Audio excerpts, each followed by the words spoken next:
Bismillahirrahmanirrahim. Assalamualaikum warahmatullahi wabarakatuh. Hamdan wa syukran lillah, wassalatu wassalamu ala rasulillah wa ala alihi wa ashabihi wa wala. Amma ba'da, faqad qala ta'ala, a'udzu billahi minasyaitonir rajim. Bismillahirrahmanirrahim. Uhilla lakum lailatas syiyamir rafathu ila nisaikum hunna libasul lakum wa antum libasul lakum. Al-ayah, sadaqallahul azim. Hadirin, di video yang ke-8, hari ke-8 tanggal 8 bulan suci Ramadan 1441 Hijriah ini kita akan sama-sama lanjutkan pelajaran kita mengupas ayat-ayat puasa. Hari ini kita sampai pada penggalan pertama ayat 187. Hadirin, ayat ini adalah yang terpanjang di antara ayat-ayat puasa, karenanya kita akan bagi menjadi beberapa bagian. Penggalan pertamanya adalah seperti yang sudah diungkapkan sebagai pembuka siang hari ini. Uhilla lakum lailatas syiyamir rafathu ila nisaikum. Dihalalkan kalian untuk menyalurkan hasrat biologis kalian kepada istri kalian pada malam bulan suci Ramadan. Hunna libasul lakum wa antum libasul lahun. Sebab mereka adalah baju bagi kalian dan kalian adalah baju bagi mereka. Hadirin rahimakumullah. Ada 3 kata yang akan kita jadikan sebagai kata kunci pada penggalan pertama ayat ini. Yang pertama adalah kata uhilla lakum, dihalalkan bagi kalian.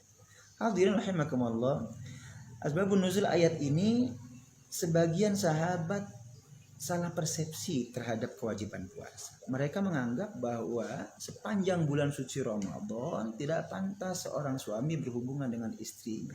Tidak pantas suami dan istri menyalurkan hasrat biologis mereka. Karenanya kemudian seakan-akan kemudian diharamkan untuk bertemu, menyalurkan hasrat biologis antara suami dengan istri sepanjang bulan suci Ramadan. Hadirin rahimakumullah, tapi faktanya kemudian ada sebagian yang dalam tanda kutip mengelanggar. Mereka beranggapan bahwa itu dilarang, tapi kemudian karena itu adalah hasrat biologis manusiawi, maka kemudian mereka melakukannya juga. Nah, ayat ini menegaskan hukumnya, bahwa yang anggapan mereka itu, yang mereka anggap itu dilarang untuk melakukan hasrat biologis mereka bersama istri mereka di malam hari Ramadan itu adalah tidak benar. Yang Allah haramkan hanya siang harinya saja saat berpuasa. Maka keharaman berhubungan dengan suami istri itu hanya berlaku pada siang hari saat berpuasa. Adapun malam harinya Allah jelaskan, Allah tegaskan halal. Uhilla lakum lailatas syiyamir rafath. Hadirin rahimakumullah, ini kata yang pertama. Hadirin, kata yang pertama ini sekaligus adalah menjadi ibrah pelajaran untuk kita semua. Betapa ajaran agama itu tidak bertentangan dengan nafsu biologis manusiawi. Benar, kita diminta untuk berpuasa siang harinya, tapi bukan untuk membunuh kita, bukan. Itu adalah latihan, proses agar kita semakin dekat kepada Allah Subhanahu wa taala. Itu adalah latihan agar kita menahan diri, mampu mengendalikan hawa nafsu. Dan itu adalah latihan dan seterusnya. Ada poin-poin yang ingin dicapai. Nah, jadi sama sekali agama tidak melawan hasrat biologis, tidak. Agama hanya menata dan menyalurkannya. Hasrat biologis itu adalah bagian dari kebutuhan manusiawi. Yang kemudian yang tidak boleh adalah kalau kemudian secara semena-mena kita menggunakannya. Hubungan suami istri adalah hasrat biologis. Allah kemudian memberi jalan agar kemudian menjadi halal dengan cara pernikahan. Hubungan biologis itu ada hasrat biologis. Allah tidak larang di malam bulan suci Ramadan, yang diharamkan hanya di siang hari saja. Ini yang pertama. Yang kedua adalah kata yang kedua yang menjadi kata kunci adalah ar-rafath. Ar-rafath itu kinayah anil jima. Itu adalah ungkapan untuk menyatakan jima, koitus, atau kumpul suami istri, hubungan suami istri. Hadirin rahimakumullah, istimewanya Al-Quran meskipun dalam konteks hukum seperti ini, Al-Quran tidak menyatakannya secara vulgar, tidak memilih bahasa yang dalam tanda kutip jorok. Karenanya kemudian Al-Quran tidak memilih kata jima. Uhilla lakum lailatas syiyamir rafathu, tapi bukan jima. Yang dihalalkan adalah ar-rafath, walaupun maknanya adalah jima. Hadirin rahimakumullah, ini gambaran pelajaran untuk kita semua bahwa kita umat Islam diajarkan oleh Al-Quran, kitab suci kita, untuk memilih redaksi yang sopan, memilih redaksi yang santun, meskipun tujuannya sama, untuk mengungkapkan hal yang sama. Pilih redaksi yang sesopan mungkin, jangan terlalu vulgar, jangan jorok. Ini kata ar-rafath. Yang ketiga adalah hunna libasul lakum wa antum libasul lahun.